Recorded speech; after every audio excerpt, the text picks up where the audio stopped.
Oi, gente, tudo bem? Bem-vindo a mais uma live aqui do nosso Instagram. Hoje a gente vai fazer uma live com a doutora Carol, pediatra, e vamos conversar um pouquinho sobre os assuntos ver se ela tá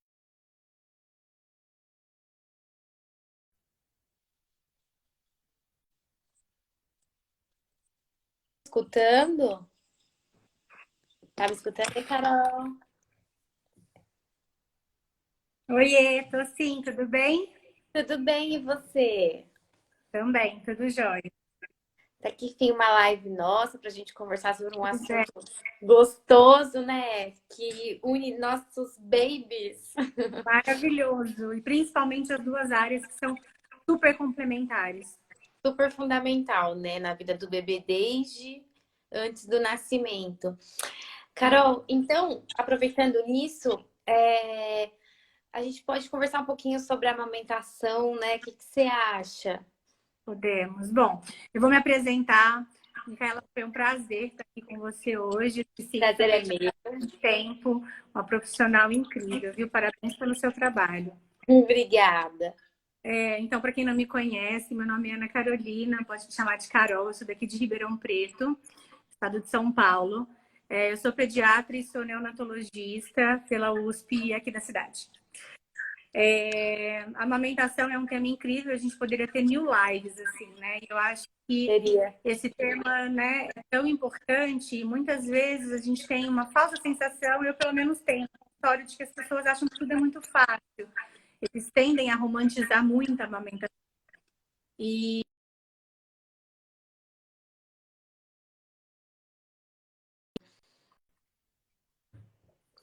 tá E, me Carol, ouvindo? tô. E como que é, assim, a recepção de parto que você está acostumada a trabalhar? Tá. Aqui nós temos uma equipe e a gente faz um trabalho mais humanizado do parto. Então, envolve desde o pré-natal até mesmo antes da concepção, na nossa clínica que chama Instituto Geração Mãe. Então, é um multiprofissional, né? Entre ginecologista, obstetra, tem enfermeira obstétrica, a nossa parte da pediatria, né? Então, em sala de parto, por exemplo, a gente prioriza muito a questão da golden hour, né? E a importância, assim que o neném nasce, do contato, né, pele a pele com a mãe, e a importância dos hormônios envolvidos nessa situação, porque envolve a ocitocina. A ocitocina é o hormônio da afetividade, é o hormônio do amor. É muito importante essa relação já assim que a criança nasce com Já o ser bebê. estimulada, né? E não tem Justamente. Não tem como a gente falar de uma amamentação bem estabelecida, se a gente não começar pelo começo, que é a Golden Hour, que é o primeiro contato pele a pele que a criança recebe da mãe. Então, para resumir, gente, a Golden Hour é quando o bebê nasce, ao invés de ele ir para os exames, ele vai para o colo da mãe, sempre. E isso, quando a mãe, né, a grávida, ela estuda, ela sabe que ela tem esse direito e ela precisa exigir isso. Porque a Golden Hour ela é extremamente importante para estabelecimento do contato afetivo com a mãe e da amamentação, porque a amamentação não é só alimento, né? É amor. Então, a Golden Hour é extremamente Justamente. importante de quem tá grávida pedir e exigir que isso aconteça com vocês. Por isso é muito importante essa relação médico-paciente antes da sala de parto. Então, o pré-natal, principalmente com o pediatra, também começa com 32 semanas, quando a mãe vai ter esse acesso a essas informações e a importância. Porque, afinal, muitas delas eu percebo que elas não têm ciência da importância desse ato de ter o contato pele a pele e elas nem sabem dos direitos, como você colocou, né? Então é muito importante ter esse acesso. E o Elas fato, acham que é normal nascer e pesar e ela só ter contato com o filho dela no quarto. justamente depois de 6 horas, depois de uma avaliação anestésica. E as pessoas confundem muito quando a gente fala em parto humanizado, não significa vias de parto, porque o parto humanizado é uma concepção do parto, independente se ele é um parto vaginal Cesárea ou parto ou se é um normal. parto cesariano, justamente. E Na esse verdade, o parto humanizado é aquele que respeita o que a mulher quer, né? Justamente. o binômio mãe-bebê, que é o mais importante, que é o protagonista de tudo isso, tá certo? Então, essa ocitocina é o hormônio do amor. Tem uma cena muito importante naquele filme Avatar, que daí o Avatar conecta o rabo dele com o rabo lá do dragão e passa uma energia assim, incrível entre os dois. E eu falo que esse primeiro contato da mãe e bebê é essa energia que passa entre os dois. É incrível esse olhar olho no olho, né? O bebê sai do mundo extrauterino, do mundo intrauterino para o mundo extrauterino, ele está ali, no contato com a mãe, aquecendo a criança e estimulando já a amamentação. E detalhe, essa amamentação ela não é nutritiva. Né? Não a função, ela não é nutricional, é uma função de afeto, de produzir hormônio para estimular a descida do leite. Exatamente, até porque para estabelecer a amamentação vai de 48 a 72 horas, né? Para ele conseguir, é o tempo da pojadura, estabelecer a amamentação, pega correta, avaliação do freio lingual. Então, o contato pele a pele, que é essa troca de energia entre mãe e bebê, mas pelo afeto mesmo, para criar aquele vínculo. Porque, querendo ou não, o bebê não sabe que nasceu. Ele nasce, ele vai para os outros exames, né? É um bebê que vai chorar mais, mas aquele bebê que nasce, já vai para o colo da mãe, já tem aquele afeto, ele tá em gestação, mas ele fica mais calmo, porque ele sabe que ele tá perto da pessoa que gerou ele, né? Justamente, e respeitando, né? Porque daí envolve o clampeamento tardio do cordão, né? Onde você demora para clampar, e com isso, a hora que o pulmão dele vai se restabelecendo para ele respirar, ainda tem passando sangue para que ele consiga cada vez mais ter uma forma mais respeitosa, né? Desse nascimento. E você sabe que tem um dado muito importante, que quando você tem o contato pele a pele e quando você já tem uma amamentação estimulada em sala de parto, você reduz em 22% a mortalidade neonatal, né? A gente sabe que eu trabalho ainda com UTI neonatal, a gente vê muita criança com desconforto respiratório, porque nasce, vai direto para o berço, sem passar pela mãe, e tudo isso gera uma certa consequência. É muito diferente quando o bebê nasce, tem um campeamento tardio do cordão, enquanto isso ele está no colo da mãe, recebendo aquele calor, recebendo aquelas bactérias que vão estar fazendo toda a colonização da flora intestinal e, além disso, estimulando a amamentação, esse contato do peito com a mãe para liberar a ocitocina, vai liberar a prolactina e assim estabelecer uma amamentação, né? A mãe, em geral, elas não sabem que elas têm uma ansiedade muito grande, que eu percebo, de que a criança nasce com fome, de que ele está chorando porque ele tem fome, né? E isso é muito errado, porque ele não tem fome. Os bebês, né, eles guardam uma reserva energética do último trimestre da gestação. E essa reserva vai ser utilizada principalmente na primeira semana. Até porque até o leite, né, ele mudar, né, da composição dele, né? Sim. Cara, e aí é muito importante, né, a gente falar para as mães que nem sempre o choro é só fome. Às vezes o choro é que ele se distanciou da mãe, ele só precisa ficar pertinho, ter colinho, ter aquele apego. Em relação até, eu convidei a Julieta conversar um pouquinho sobre choro e sono do bebê. Quem sabe mais pra frente ela combinou comigo, a gente vai ver um horário e a parte de choro e sono a gente pula daqui. Mas agora falando assim, e a dificuldade de se estabelecer a amamentação? Não é aquele romance quando um fala, nossa, maravilhoso, todo mundo nasce já sabendo amamentar. É uma coisa que você vai ter um aprendizado, né? Você tem que saber, né, certinho. Toda mulher tem que ter uma consultora de amamentação antes de nascer para estar lá na sala do parto com ela. Uma consultora, seja uma doula, para ajudar a facilitar nesse momento, porque muitas mães desistem porque não conseguem amamentar, porque não tem paciência.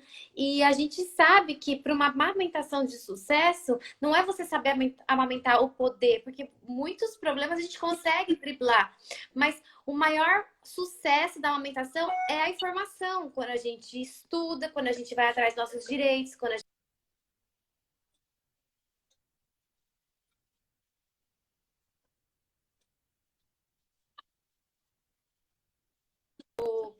para o pediatra na recepção, separa um dinheirinho para a doula e para uma consultora de amamentação, porque vai ser fundamental. Justamente. Você sabe que o índice de desmame no Brasil, 30% apenas continua amamentando com 3 meses, né? Sim. E a A média amamentação... de dias de amamentação é 52.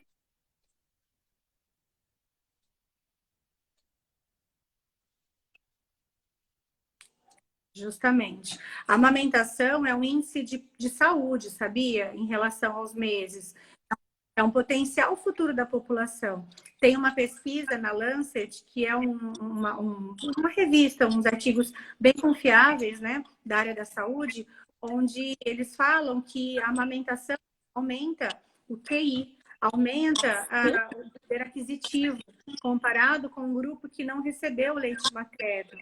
Fora que, assim, a OMS, ela faz um cálculo de que quando a mãe não amamenta, pensando no Brasil, que é uma população mais humilde, um país subdesenvolvido, você tem uma proporção de 29% do seu salário gasto com fórmula infantil, né, quando você não amamenta. Então, envolve uma questão econômica também no Brasil. Sim.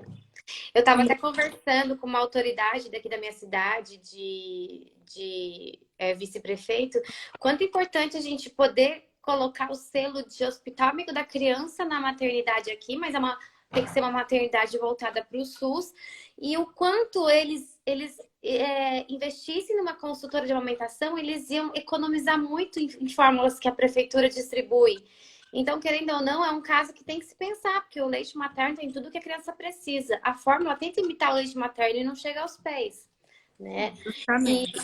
E aí falam assim, mas tá tendo hipoglicemia, mas é porque será que tá mamando correto? Será que teve uma pega correta? Às vezes ele tá no peito e não tá conseguindo sugar, fazer a sucção. Então, para isso tudo, quem que vai resolver? O pediatra, a enfermeira e uma consultora de amamentação. Tem que ser uma equipe multidisciplinar, porque querendo ou não, não é fácil. A gente tem que acolher aquela mãe que tá naquela dificuldade, que tá ansiosa, porque quer às vezes amamentar e fica desesperada e acaba arregando, né? Acaba entregando os pontos e se entregando a fórmula, e nem sempre é o melhor caminho. E eu falo que o desmame muitas vezes começa já na maternidade, né? A mãe acha que a criança está chorando, aí o que ela faz? O choro é um despertar para a criança ir para o peito para sugar. Porque, como você mesmo colocou, nas primeiras 48 horas é essencial esse ato de sucção para estar estimulando o aleitamento. E Por quando isso, a criança... por isso que a amamentação livre demanda, né? Para estimular. Livre demanda, para estimular. E por isso que quando a criança chora na maternidade, se as mães têm a consciência de que aquilo realmente não é fome, o choro, que pode ser outras situações, dentre cólica, dentre ela estar estranhando o ambiente, porque é tudo uma adaptação para ela. E aí ela dá a fórmula, é um bolo de caseína que dificulta a digestão, a criança para de chorar, portanto não vai no peito. E com isso vem a questão dos desmames, né? Porque dá cada vez mais fórmula e isso, consequentemente, tem associação até com alergia, porque já se sabe que quanto mais precoce, principalmente nos 3 primeiros dias de vida, você é ofertado uma fórmula de proteína intacta do leite, a chance de ter alergia no futuro próximo existe, né? Então tem essa questão. E falar, mas a criança pode ter hipoglicemia?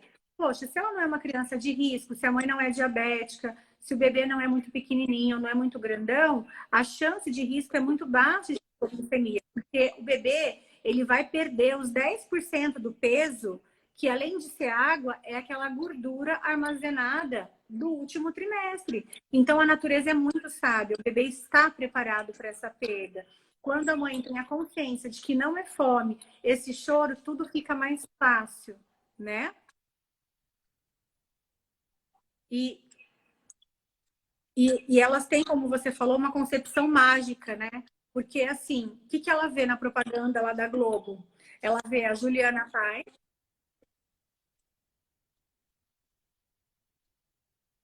da linguinha.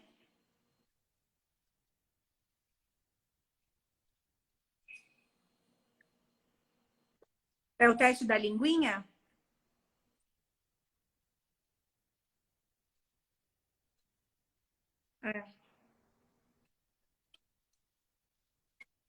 Justamente, porque ele pode atrapalhar um pouco na projeção da língua no ato de sugar.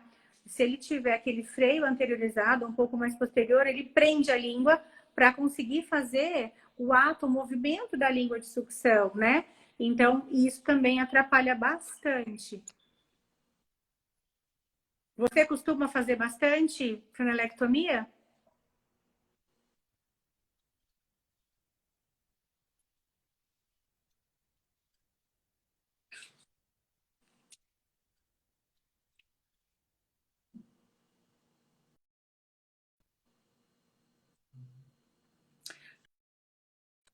Micaela, tenta pôr o seu fone, será que não fica melhor?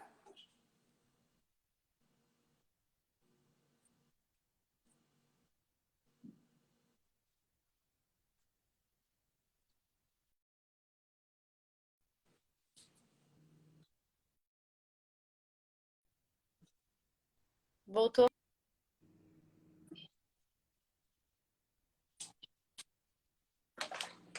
Tá bem ruim. Será que você não consegue colocar o foninho, não melhora?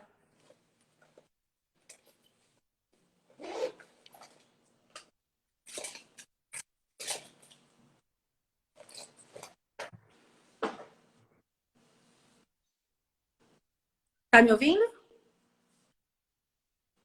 Acho que voltou.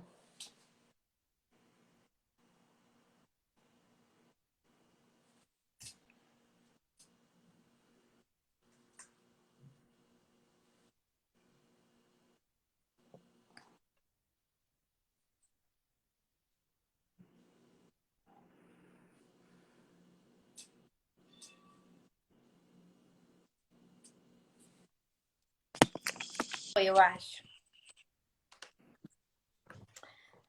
Foi. Agora voltou, gente? Foi?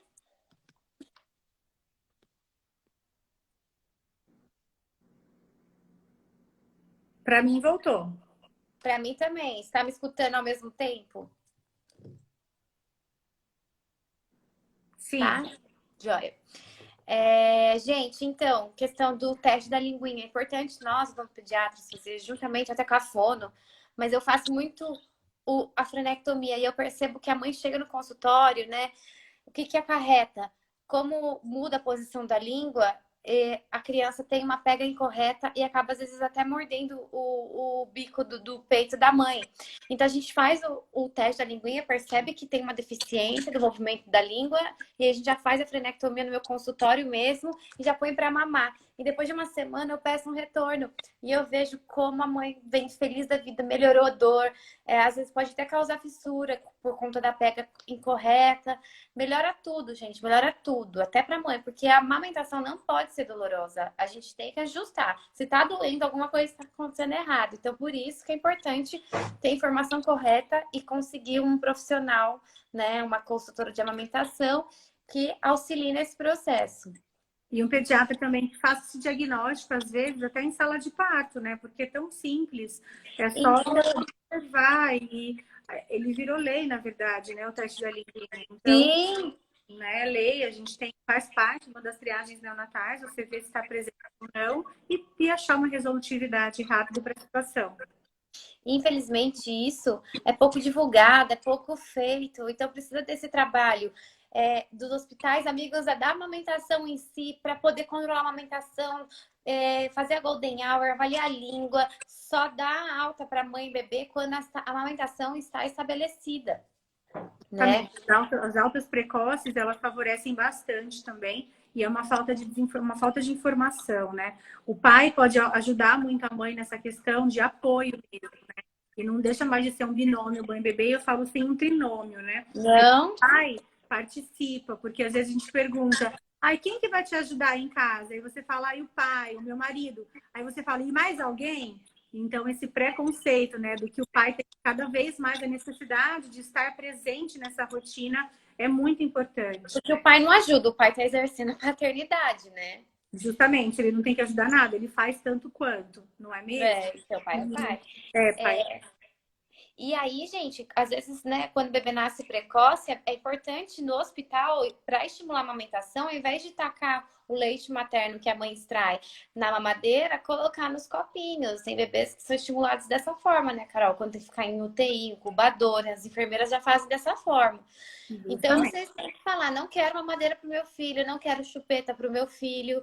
A mãe tem que ter essa decisão. Claro que é uma decisão da mãe, da família, da mãe, do pai, né? É. Mas é importante a gente falar o que isso pode acarretar futuramente, né? Porque o uso de mamadeira e chupeta pode causar um desmame precoce. E precoce, que eu digo, gente, é antes dos 2 anos, porque a OMS, ela preconiza a amamentação até 6 meses exclusiva e até 2 anos ou mais, como complementar. E ainda que atualmente o índice de desmame no Brasil, 30%, 70% das mães já não estão mais amamentando com 3 meses de idade. Então é muito precoce, muito. Na cabeça delas, elas acham que amamentar exclusivo até 6 meses já tá ótimo, começa a introdução alimentar e já desmama. Mas nem sempre é isso. A amamentação, ela vai ser o aparelho ortopédico para a criança, para crescimento facial, para ela estabelecer aquela respiração nasal e não bucal, para ela prevenir qualquer outro hábito deletério e também para estimular o contato, né, aquele apego mãe e filho. Não julgando quem não consegue, nem quem não consegue, porque tem muita mãe que não consegue, que tem dificuldade e que entra na fórmula, está tudo bem, nós não estamos aqui para fazer nenhum julgamento, A gente mas só está aqui para mandar informação. uma informação de qualidade para que as pessoas saibam seus direitos e, inclusive, e conhecer a maternidade antes é muito importante, né, Nia? Assim, porque muitas mães, às vezes, não sabem como que funciona uma rotina de um berçário, de um alojamento conjunto. Então, é importante conhecer, inclusive, o pediatra que está dando essa assistência para saber se ele é a favor de fórmula, se não é, como que é a rotina dele, né, para com ela. E o que eu vejo muito é a questão desse romantismo da amamentação, que o que a mãe recebe, as informações dos cartazes, são todos com uma mulher muito bonita, com a unha feita, maquiada e com um bebezinho gordinho já no colo, amamentando sem chorar. E aí, a hora que a mãe sai da maternidade, ela perdeu a placenta, eu falo que ela perde o hormônio e, portanto, ela entra naquela questão da melancolia. Então, ela se vê triste, ela se vê sem saber o motivo real, ela vê uma criança que está com muita cólica, com choro, que não para de mamar, e ela olha para aquele cartaz e ela fala, eu não me identifico com aquela situação. E aí ela se sente pior ainda. Né? Por isso que tem a NBCal que controla essa indústria do marketing da fórmula da mamadeira, que deixa tudo lindo, maravilhoso. Ai, seu filho nunca mais vai chorar. Gente, tem fórmula feita com camomilina que promete que o filho não vai mais chorar, gente, porque cala a boca das crianças. Eu acho isso um absurdo. Até falaram aqui o que fazer, né, com o filho quando voltar a trabalhar, né, com 3 meses. Acho legal você 15 dias antes começar a extrair o leite e congelar. E aos pouquinhos, né, tirar o leite do congelador e pedir para um cuidador dar. E é importante você combinar com esse cuidador que ele vai dar num copinho de boca aberta ou, de repente, numa colher dosadora. E para descongelar, você descongela em banho-maria. Só coloca ele numa água quente e deixa ele morno ou temperatura ambiente e dá para o bebê, não é, Carol? Então é importante você estimular isso. Porque quando você voltar do trabalho no final da tarde, ele tomou o seu leite no copinho, ele não vai desmamar, porque o movimento da língua que faz para tirar no copo, com muita paciência, e a colher dosadora, ele vai fazer no peito. Então, ele não vai ter essa confusão de bicos se você usar uma mamadeira para dar. Justamente. E, assim, é importante que quando você extrai um leite de uma forma sempre correta, né? Então, sempre com uma higienização, né? Com touca, higienize bem as mãos, máscara. Tira aquele primeiro, né, do ducto, porque é o primeiro mais contaminadinho, depois... E aí, assim, ar ambiente pode ficar 2 horas, tá? Na geladeira, não de preferência, não pode ser na fora da geladeira e não pode ser próximo a alimentos frios. Você pode deixar ele 12 horas e no freezer 15 dias. Quando tem algum banco de leite na cidade, você pode tentar trocar o seu leite para pasteurizar e, portanto, ele tem uma durabilidade de 6 meses. Uhum. O leite, ele não se vende, não existe comércio de leite. Então, quando você faz um pedido desse para um banco de leite, eles acabam que ficam com 10% mais ou menos desse total que você doou, né? Certo. Aqui falaram, mas não necessariamente que a mamadeira vai causar o desmame. Gente, eu tô falando que a ciência fala. Se aconteceu com o filho do vizinho que não desmamou, ele é uma exceção. A chance é muito grande de correr uma confusão de bico usando mamadeira e um desmame precoce. E quais são esses sinais? Pode causar fissura no peito, a criança começa a morder, tem uma pega incorreta, movimento incorreto, porque na mamadeira é muito fácil, sugou, tem um fluxo bem alto do leite. No peito não, a criança tem que fazer mais força e ele fica mais cansado para tomar no peito por conta disso. E você já reparou que às vezes, cara, eles são tão assim fortes ao marketing deles que eles colocam, ai, mas esse bico é ortodôntico, ou esse bico, ele é o mais parecido com o peito da mãe. E, na verdade, assim, como você falou, pode ser a sua exceção, ou o seu filho foi uma exceção. O que a literatura mostra, a maioria das experiências mostram, sim, tem confusão de bicos. Que bom que não teve, se a experiência foi essa. Mas tem. A criança passa a ficar mais irritada no peito, ele passa a morder mais, ele passa a ter mamadas mais curtas, ou se não, mamadas mais longas, sem efetivo, e, portanto, ele começa a perder peso. A mãe se irrita cada vez mais. E aquele momento que era para ser um prazer, não é prazeroso, né? E isso envolve qualquer bico de mamadeira, bico de chupeta, o dedo, qualquer bico. Então é por isso que a gente orienta isso tudo, tanto pediatra como nós dentistas. Eu faço consulta do bebê antes desses 6 meses ou antes da mãe voltar ao trabalho, porque eu posso dar outras opções para ela utilizar, né, na hora de dar o leite para a criança. Eu peço até para o cuidador ir no meu consultório para eu orientar como faz, porque assim ela está preparada, porque ela buscou uma informação e sabe o risco que ela vai correr se ela fizer aquilo. Então, a maioria das mães não quer correr o risco, né? E uma observação para isso, na verdade, é uma dica.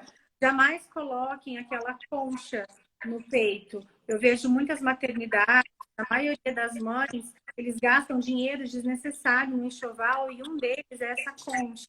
Eles falam que é para colocar, fazer o bico, mas essa concha é contraindicada. Um por fazer uma pressão no bico e você facilitar lesões, e outro porque aquele leite que fica fermentado, caindo nesse reservatório, uma vez que ele entra no bico, ele pode causar uma mastite. Então, não é recomendado nenhum tipo de bico, e muito menos a concha. Então, até mesmo nem só mastite, mas pode causar também sapinho no bebê, né? Que é a candidíase, porque não dá para higienizar concha, bicos, não dá para higienizar, a chance de dar sapinho é muito grande. Muito. Né? Então, a minha opinião, acho que é a mesma da Carol, em relação a bico de intermediário de silicone. Bicos são bicos diários. Opa! Bicos são bicos, independente de eles serem intermediários ou não, pode causar confusão de bico.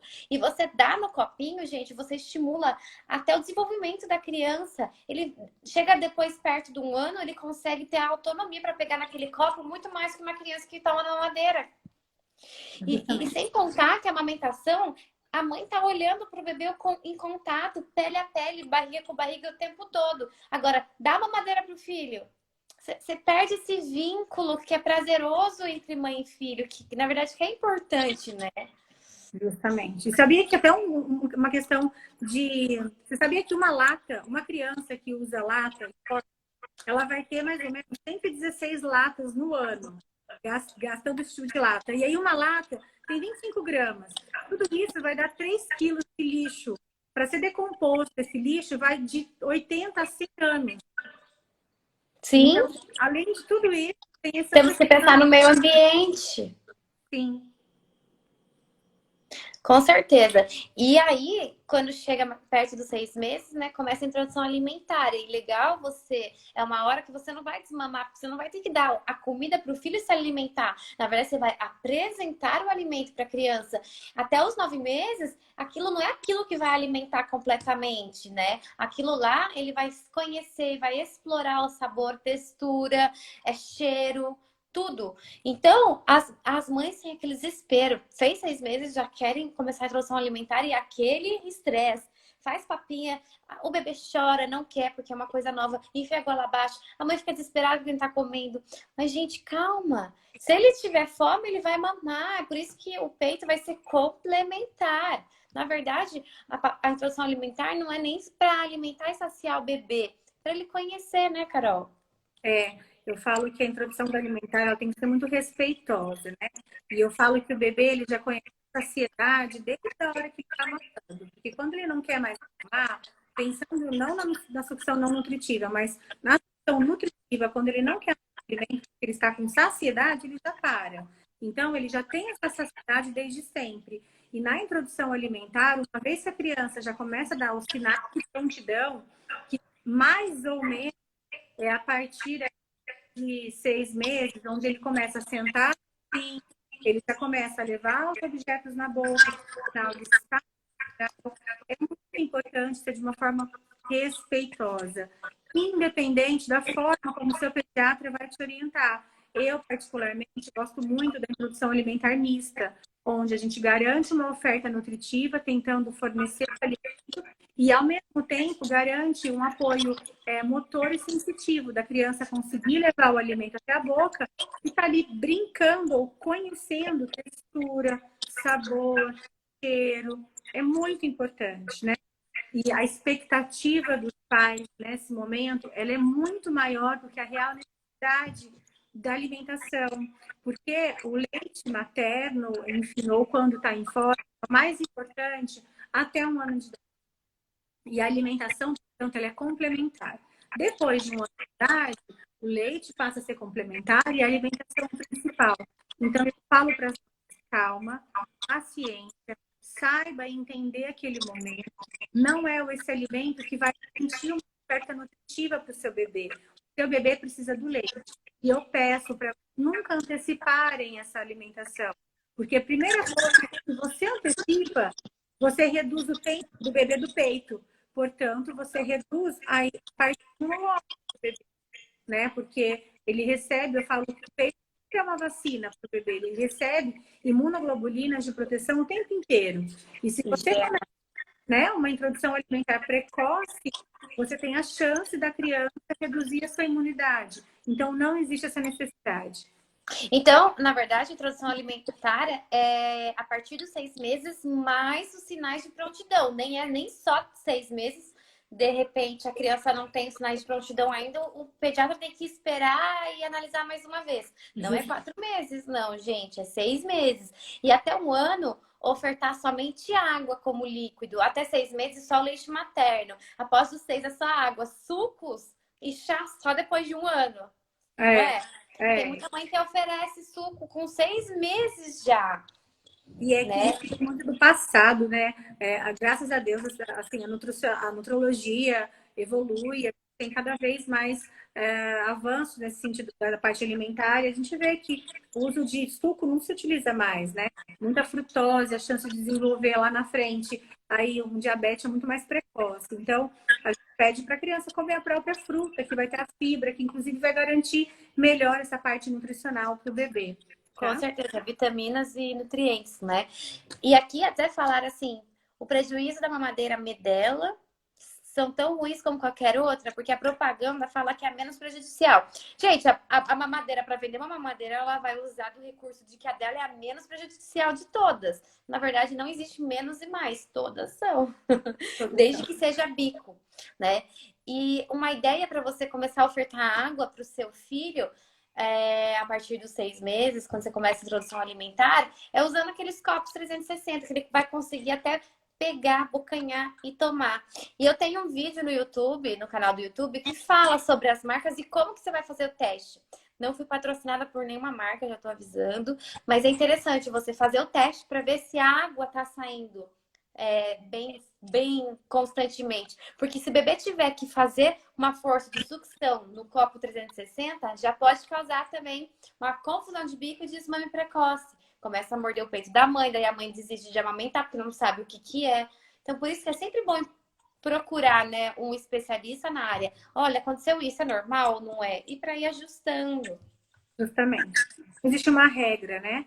As pessoas, cada uma vão ter as suas experiências, as suas dificuldades e acertos. O importante é que o profissional no qual você confia para poder te orientar da melhor forma possível. Os modificados. Certo. Com certeza. E aí, gente, com a introdução alimentar, né, a partir de 6 meses, não é uma regra, mas vai acontecer de um primeiro dente nascer com 6 meses. E aí a gente já vai ter que escovar. Escovinha e pasta com flúor. Antes disso, eu não indico limpar a gengiva do bebê, né? Independente se é leite materno ou se é fórmula, tá? O que pode fazer? Perto dos 5 meses, você usar uma dedeira ou uma gaze na água e só estimular, mas não com o intuito de limpar, mas de massagear, porque vai ser o início da fase oral mais ou menos por volta dos 3 meses. Ele fica colocando tudo na boca. Ele tem aquele vício de pôr as coisas na boca, né? O vício oral. Então, isso é normal. Isso vai até depois dos 2 anos. Então, massageia, estimula a gengiva do bebê para coçar. Isso é importante. E tá? é muito legal você ter falado do flúor, porque muitas pacientes minhas me questionam, né? Eu falo, começou o dentinho, eu já falo, olha, vamos comprar uma pasta. E eu sempre indico a pasta com flúor. E tem uma porcentagem, né, de flúor que a gente pode ser utilizado mesmo? É a partir de 1.100 ppm. O bom é que a Anvisa tem uma regulamentação que elas não vendem dentifrícios fluoretados acima de 1.500. Então, pastas a partir de 1.100, é que 1.500 são mais as pastas de adulto. Porque é um outro componente que quando entra em contato com a saliva, tem uma quebra da molécula e o flúor ativo é só 1.000 ppm. Então, essas de 1.500 não são o flúor total. Mas as pastas infantis, 1.100 ppm é o suficiente e você usa meio grão de arroz até os 2 anos, tá?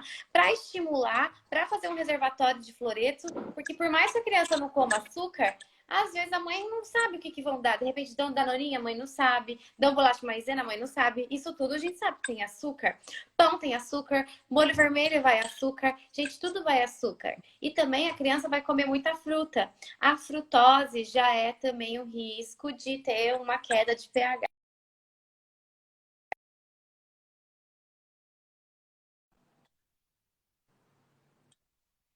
Entenderam? Pasta da Veleda não tem flúor, então eu não indico. Eu indico pasta fluoretada 2 vezes por dia. As pastas sem flúor, elas não são inúteis para mim. Eu falo para a mãe mandar na escolinha. Na escolinha, as professoras não têm noção de quantidade e acaba usando essas pastas na escola. Mas ela é importante, porque a fruta cai o pH por menos de 5,5, por volta disso. Então, com isso, eu posso ter vários picos de desrê na minha cavidade bucal. E o fluoreto ali, livre, presente, disponível, ele vai ajudar a combater isso e não dar cárie. Lembrando que o leite materno, né, a lactose presente nele, não consegue diminuir o pH menos de 6,5, 6,2. Então, a sacarose, ela é a mais carogênica. Ela é mais carogênica que a frutose, que é mais carogênica que a lactose. A lactose, ela é a menos carogênica de todas, tá? Leite materno não dá cárie. Por favor, né? Porque é uma que elas vêm. Doutora, mas eu preciso tirar a amamentação da madrugada, porque daí o meu filho vai ter cárie. Eu falo, não precisa. E aí tá, bela explicação. Obrigada. Não precisa, eu tenho muitos textos, eu sei que é uma luta minha, até com outros gigantes, mas tem pesquisas que estão sendo feitas aí para apoiar isso. Não preciso desmamar, se eu desmamar meu filho da madrugada, a chance de eu desmamar ele até das mamadas durante o dia são grandes, principalmente aqueles bebês que acordam a noite toda para mamar. E tudo bem, cada bebê tem sua necessidade. Ah, o filho do vizinho não acorda para mamar e mama até hoje. Tudo bem, cada criança ela é única e diferente uma da outra. A gente tem que olhar para o nosso filho. Mesmo porque o bebê, eu falo, ele tem nutrição de sucção nutritiva, que ele precisa lá se alimentar do leite, e a sucção não nutritiva, que vulgarmente e de uma forma errada as pessoas falam, ele tá chupetando meu peito. Esse termo não existe. Assim, as pessoas vão repetir comigo, não existe chupetar o peito, porque a chupeta veio depois do peito. Entendeu? Na verdade, a chupeta que foi feita para imitar o peito, né? Justamente. Então, assim, o que a criança faz é sucção não nutritiva, que é muito importante, inclusive, para a conexão do bebê com a mãe. Ele precisa... Conexão, produzir leite, fase oral do bebê, o bebê já tá na barriga da mãe precisando fazer sucção, né? Justamente. E é E muito aí, importante. Pode falar. Eu falo que dentro do útero, o bebê é conectado com o cordão umbilical com a mãe. Fora do útero, ele é conectado no peito com a mãe. Então, ela vai ganhar sim um piercing de peito. E é isso mesmo, entendeu? como fala a doutora Maria, a Marielle Rios, uma mãe pediatra, é o piercing do mamilo, é o seu piercing ali, de É um dadinho. piercing. E, Piercing gente, e só lembrando que a partir dos 3 meses, mais ou menos, começa a fase oral, que ele vai colocar tudo na boca. E de repente você olha, meu filho tá chupando o dedo. Vou colocar chupeta, porque a chupeta é menos pior que dedo. Mas já tem um estudo que prova que chupeta é pior que dedo, pior. e não dedo pior que chupeta.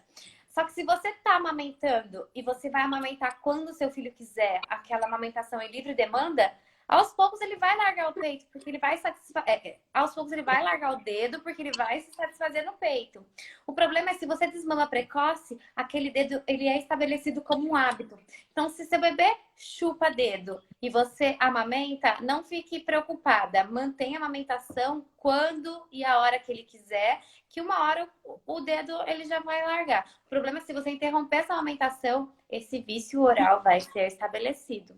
E a criança, ela coloca mesmo, porque ela precisa, ela tem essa necessidade de explorar a cavidade oral. Então, a criança, a partir de 2 meses, já centraliza as mãos e depois de centralizar, eles levam a mão na cavidade oral. É uma exploração. E ele vai sugar porque ele tem um reflexo de sucção. Então, isso é normal. Aí a criança, muitas vezes, está sugando, está chupando o dedo, está explorando. A mãe fala, ah, mas tem dentinho, porque está coçando. Na verdade, não é que está coçando. Ele baba mais mesmo, porque ele tem uma incoordenação de deglutição aí. E ele vai, né? E é muito importante, na verdade, esse ato dele testar, porque eles têm, todo mundo teve o reflexo de gag. E conforme ele vai, que é um reflexo protetor, como se fosse uma náusea, né? Nós temos no final da língua, os bebês têm no meio da língua e na face anterior dela. Então, é importante esse dedo na boca, essa sucção dessa mão nessa fase. Porque Ele vai daí estar explorando. está explorando. E com 6 meses a criança começa a melhorar essa característica e, portanto, já pronto aí para produção alimentar, uma vez que o GAG já vai estar reduzido. Aí, gente, vale lembrar que o leite, ela fala, fale mais do leite materno não causar cárie, mas vale lembrar que na introdução alimentar tem que ser uma introdução, assim, além de respeitosa, uma introdução bem natural. Você não dá açúcar até os 2 anos, nem sal, para você estabelecer os bons hábitos alimentares no bebê nessa fase. E se você introduz já o açúcar e seu bebê mama e tiver cárie, quem vai ser o culpado? O culpado é aquele durante a noite, não é? Todo mundo vai falar, vai pôr a culpa no leite materno. Mas na verdade a gente precisa só focar mais. Nossa, ele comeu uma bolacha maisena. Nossa, ele comeu danoninho. Nossa, ele tá comendo isso e aquilo. Realmente, não foi o leite materno. Então toma cuidado com uma alimentação bem saudável, in natura, que a gente fala, né? Alimentos in natura, porque o leite materno não vai causar cárie. O leite materno, ele não é um substrato que serve para a síntese de polissacarídeo extracelular da bactéria. O único substrato que serve para isso é a sacarose. E o polissacarídeo extracelular, né, essa composição do biofilme formado sobre o dente, que é o que deixa o biofilme mais cariogênico, tá? E aquela questão do sulfato ferroso, de deixar os dentinhos mais... Isso aí, gente, eu não vejo como uma condição ruim, não. Nem o sulfato ferroso, nem a bactéria cromogênica aqui que falaram. Ela sai, dependendo do grau, mas fazendo uma profilaxia no consultório, a gente consegue tirar. Então, por isso que eu falo, bebê antes de ter dente, precisa controlar no dentista. Tem criança que toma mais ferro e causa mancha. Tem criança que toma ferro e não causa mancha. Vai depender muito do indivíduo, né? Individualmente. Então, a gente faz a profilaxia, limpou. Então, eu sempre falo para os pais, higieniza direitinho, controle a ingestão de açúcares, que essa manchinha, ela vai ser inofensiva. Micaela, você tinha que morar aqui pro Ribeirão, entendeu? Porque daí eu já com 1 ano já te encaminhava os pacientes, sabe? Ai, nem fale. Eu tô doida para ir para Ribeirão para dar um curso de odontologia para bebês. Então, vem pra cá. Tá super convidado. E, Carol, só mais uma dúvida. Por exemplo, como que você faz, assim, Por exemplo, tem muitos pais que desmamam o bebê da fórmula e com 1 ano o pediatra já dá composto lácteo. E a gente sabe que saiu a cartilha do Ministério da Saúde agora de 2019 e eu estou tendo esse trabalho de ter que orientar os pais, porque vem dos pediatras, os pediatras não estão orientando. Então eu falo, pai, pelo amor de Deus, ele, mas você é dentista. Eu falei assim, tá aqui na cartilha. Ó, aqui nessa página você vai abrir, não é indicado composto lácteo. Eu queria que você falasse um pouquinho para entenderem. Não tem o composto lácteo, na verdade, é uma soma, né, de nutrientes que não tem necessidade para a criança naquele momento, né? É uma enganação, principalmente pela questão do açúcar, que ele já está introduzido naquele momento. Então, é mais uma Bomba calórica. Caloria, porque eles têm aquela falsa concepção de que criança gordinha é criança saudável, não é mesmo? E principalmente nessa faixa etária, porque a mãe, ela está muito acostumada a criança ter um ganho de peso, um desenvolvimento muito rápido. Então, ele normalmente duplica o peso de nascimento com 6 meses e ele triplica esse peso com 1 ano. Então, as mães, elas, quando chega com 1 ano, a criança, ela reduz essa velocidade de crescimento, né? E a mãe começa a ficar preocupada e ela acha e ela vai atrás, inclusive, de fórmulas mais calóricas, como se isso realmente fosse o melhor para o filho dela. E não é, né? A criança, sim, precisa do leite materno, de preferência, mas quando isso não é possível, vamos tentar dar um leite menos calórico ou, digamos, uma caloria estabilizada, né? Não precisa ser um composto lácteo. Eu não prescrevo composto lácteo, sou contra composto lácteo. E assim, eu olho muita parte nutricional. Muita mãe não sabe que, por exemplo, o feijão branco tem uma quantidade de cálcio quase tanto quanto o leite. Então, a gente pode suprir essas necessidades através de uma boa alimentação. Porque, mais uma vez, o leite, a partir de 1 ano, ele é complementar, ele não é o principal. E muitas mães vêm no consultório com aquela criança mais seletiva, né? Porque, aliás, a criança ela passa por uma parte seletiva, mas quando essa introdução alimentar é feita de uma forma respeitosa e ela é muito bem acompanhada, sem estresse, né?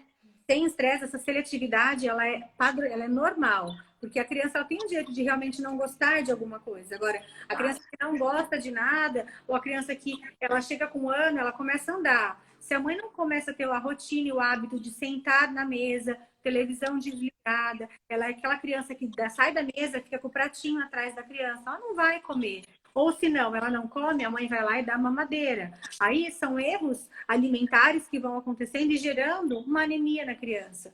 Então é um efeito dominó. Um erro gera o outro, que gera o outro, e daí vai. Então, até na introdução alimentar, a criança tem que comer o quanto ela consegue, que ela tá com fome. Também tem muitos pais que, se você comer isso, eu te dou isso depois. E não pode ficar de promessinha e presentinha. Ela tem que ser uma alimentação, ela tem que ser oferecida. Se ela não quer mais, tudo bem, guarda. Depois de 2 horas, oferece de novo. Ela não quer isso agora, purê, mas à noite ela vai querer. Agora ela quer maçã, mas ela já vai querer. E tá tudo bem. Se a gente força a criança, fazendo ela chorar, ficar desesperado para comer tal coisa, ela acaba que fica restrita àquele tipo de alimento, porque ela foi forçada. Então, você tem que sempre estar oferecendo. Não quer? Tudo bem. Hoje ele não quer, mas amanhã ele pode querer. Justamente. E não substituir o alimento, que isso é um erro que eu vejo muito. A criança não quer, a mãe vai lá e prepara uma mamadeira e dá a mamadeira. A criança vai acostumando, porque afinal, o que ela quer? Brincar, ela quer sair, ela quer explorar ambientes, principalmente quando ela se torna mais independente no ato de andar, né? E aí é o erro, porque para a introdução alimentar e para a manutenção dessa introdução, isso é muito difícil mesmo. Tem que ter paciência, tem que ter tempo. E a gente sabe que isso é um pouco complicado, mas eu falo, invista nessa fase que lá na frente nós não vamos ter problemas, tá? É muito importante isso. E eu afirmo, além disso, a rotina, tá? Tenham rotina com os seus filhos, porque rotina gera segurança. Exato. E, Carol, até assim, antes da introdução alimentar, mãe, faça curso, procura ler, estuda qual é papinha, BLW, misto. Você vai escolher o que você acha mais fácil para o seu filho, mas desde que seja de forma respeituosa, né? Justamente. E aí, a gente conseguindo regular o açúcar e o sal até 2 anos, a gente consegue formar o paladar da criança, predileção para ela ter mais predileção por os alimentos naturais. É legal você Ai, vamos, por exemplo, vou dar um morango pro meu filho. Vai com ele na hortinha, bebê, faça ele plantar, mexer na terra, molhar, depois ele acompanhar aquele morango crescer, depois ele coletar o morango, coletar a acerola, a banana, enfim, e depois comer aquilo que ele plantou. A criança, ela fica fascinada pela comida quando ela vê que ela teve uma participação, né? E se de repente não tem o hábito, não consegue plantar, ou enfim, não consegue ter tudo isso, leva o seu filho no supermercado, ou leve o seu filho a uma feira, né? E faça ele participar, ele escolher o que ele quer comprar, chegar em casa, higienizar esses alimentos, ele participar de tudo isso. É muito importante. Participar da escolha, de como fazer. Só que hoje em dia, né, acho que com a correria e rotina louca dos pais de trabalho, a gente está preferindo até os fast food, que isso não é legal, né? Não, principalmente na questão nutricional, envolvendo calorias, envolvendo qualidade do alimento, o tipo de tempero. Como você falou, a introdução do açúcar, o problema não é você dar só um brigadeiro ele lá com 1 ano e meio. A questão é que uma vez que ele vai conhecer o doce, o açúcar, ele muda o seu paladar e as crianças começam a ter preferência para o doce ao invés do salgado. E aí é mais um problema que a mãe vai estar enfrentando. Tudo bem se ele quiser comer um brigadeiro lá com 3 anos, ninguém está falando que ele nunca pode comer um doce. As crianças que conseguem ter esse hábito nutricional, ele consegue ter uma alimentação melhor, assim. Com certeza. Então, fazer essa restrição de açúcar e sal, não só para prevenir cárie, mas e não só também para estabelecer o hábito de dieta do paciente, mas a gente prevenir doenças futuras, né? Doenças crônicas, diabetes, obesidade, câncer e etc. E esse negócio de distrair o bebê sempre quando tá comendo, já começou, né, fazendo assim, porque você ficava mais nervoso porque queria que ele comesse. Aos poucos vai tirando esses objetos. É importante que ele coma no tempo dele, né, o bebê coma no tempo dele. E as mães que ainda não começaram, não caírem nessa de ter que colocar um tablet ou ter que colocar alguma coisa, porque para a criança comer naquele seu tempo. Às vezes ela vai demorar, às vezes ele come um bocado. Depois, tem criança que demora 1 hora para fazer a refeição, mas a gente quer tudo no nosso tempo, né, as mães? Justamente. Eu falo que a criança tem que comer por saciedade e não por distração, né? Então, ele vai para a mesa de uma forma divertida. Tenta levar a criança cantando uma música, fazendo uma história, para que aquele momento também seja lúdico. Uma vez na mesa, sem celular, sem tablet, sem brinquedo. Se a criança quiser pegar alguma coisa, vai ser o quê? O próprio alimento. Ela tem esse poder, ou a criança mais velha que é uma colherzinha, deixa ela brincar com o próprio alimento ou com a colher. Nada de distrações durante esse momento da alimentação. Isso mesmo. Né? Gente, eu acho que assim, a gente conversou bastante sobre o que a gente tinha para falar de alimentação, amamentação, introdução alimentar, escovação, nascimento de primeiro dente. Falaram se podia usar nenedente. É a segunda vez. Não indico de jeito nenhum, tem muito anestésico. Eu indico muito colo, carinho, peitolé. Você tira o seu leite, coloca num saquinho no congelador e depois dá para ele, porque o gelado vai aliviar. E carinho, colo, isso vai passar uma fase que dura 2, 3 dias, infelizmente. Mas eu não sou adepto desses medicamentos. Tá? Inclusive, ele pode anestesiar e a criança pode, por estar anestesiada, colocar e acabar machucando a gengiva. Engole também excesso, isso o peitolé é o melhor que tem. Eu amo peitolé. E aqui de calor, elas fazem muito. Isso mesmo. Bom, gente, então, né, a camomilina C eu não indico, porque como eu falo, eu indico colo. É uma coisa que vai passar. A não ser que a gente vê que nos casos muito extremos, depende do caso, eu faço uma avaliação clínica, tá? Mas eu não fico indicando para todo mundo como se fosse receitinha de água. Não dá para pegar da vizinha, né? Então, gente, se vocês tiverem mais alguma dúvida, podem mandar mensagem para mim no Instagram da Carol, que a gente vai ter o prazer de conversar com vocês. Essa live vai ficar gravada. Carol, eu queria agradecer muito pela sua atenção. Essa 1 hora passou super rapidinha. Foi uma delícia. Obrigada pelas suas maravilhosas colocações. Eu acho que são assuntos pertinentes e de grande valia para a gente levar informação para as grávidas, para as puérperas, para todo mundo. Quem está amamentando, não desiste. É maravilhoso. É o melhor presente que você pode deixar para o seu filho e continua nisso. É isso mesmo. Além daqui, eu vou tentar colocar essa live lá no YouTube gravada para ficar para o resto. Daí depois eu passo o link para vocês. Mas, Carol, foi um prazer. Eu espero que a gente possa fazer outras lives com Sim. mais outras informações. Muito obrigada. Pessoal, acho que a informação era essa para vocês. Espero que vocês tenham aproveitado. Tanto eu quanto a Rita estamos assim, à disposição de tirar dúvidas e conversar. Eu acho que o mundo virtual e digital está aí e a gente tem que aproveitar o máximo possível, né? De tentar levar uma informação de qualidade para o pessoal que está em casa. Obrigada pelo seu tempo também. Foi uma satisfação imensa poder discutir um pouquinho sobre esse assunto que é tão importante e que está no nosso dia a dia, né? Com certeza. Então é isso. Um beijão para você, uma ótima noite. Um beijo para todo mundo que também está assistindo a gente. E qualquer coisa nos escreva. Beijo, tchau!